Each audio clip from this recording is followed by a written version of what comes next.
Привет всем. Сәлем. Әніміз ең өзекті тақырыпқа байланысты деп айтуға болады.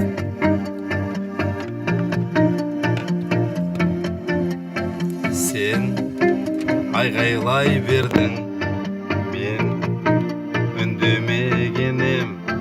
Сен қыдықтай бердің, мен түр бермегенім. Сен мені ұтқан, мен сабырды жыққам. Сен қоздырдың мені, мен сәл көріп шыққам.